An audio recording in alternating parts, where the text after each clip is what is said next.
లో 5.5 లక్షల ఇళ్ళు కూటమి ప్రభుత్వం పేదల ఇళ్లకు ఇచ్చే ప్రాధాన్యానికి ఇదే నిదర్శనం. జగన్ 5 ఏళ్లలో కట్టింది 6 లక్షలే. కూటమి ప్రభుత్వం గృహ నిర్మాణాలకు ప్రాధాన్యం ఇస్తుంది. 21 నెలల్లో 5.5 లక్షల ఇళ్లను పూర్తి చేసి లబ్ధిదారులకు ఇవ్వడమే దీనికి నిదర్శనం. గత ప్రభుత్వం 5 ఏళ్లలో కేవలం 6 లక్షలు మాత్రం నిర్మించిందని ముఖ్యమంత్రి చంద్రబాబు పేర్కొన్నారు. 2029 నాటికి అర్హులైన ప్రతి ఒక్కరికి ఇల్లు కట్టిస్తామని స్పష్టం చేశారు. విశాఖలో ప్యాలెస్ కట్టుకున్న వ్యక్తి పేదల ఇళ్లపై మినమేషాలు లెక్కించారని మాజీ సీఎం జగన్ ఎద్దేవా చేశారు. ఈయన ప్రతి మాటలో పచ్చి అబద్ధాలు తప్పించి నిజం మాట్లాడితే ఏమవుతుందని ఏమైనా ఫీల్ అవుతున్నారేమో అర్థం కాదు.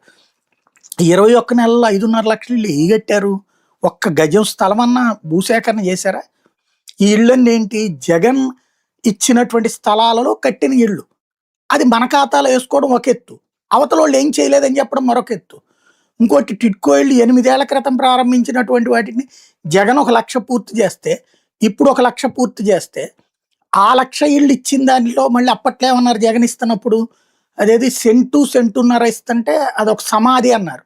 ఇప్పుడు ఇచ్చింది 420 చదరపు అడుగులు, 380, 320, 330. అంటే మరి అవి ఎలా ఇచ్చినట్టు? నిరంతరం ఎదుటి వాళ్ళ మీద విషం చిమ్ముతా నేను గొప్పోడిని నమ్మండి అనేటటువంటి తరహా వ్యాఖ్యలు. ఇప్పుడు వాస్తవంగా మేము ఇళ్ళు ఇచ్చాం, పేదలకు అభివృద్ధి మాది ముఖ్యం అంటే అయిపోతుంది కదా. రాజధాని ప్రాంతంలో 60,000 ఇళ్ళు స్థలాలు ఇచ్చేసేసాడు జగన్, పీకేశారు అవన్నీ.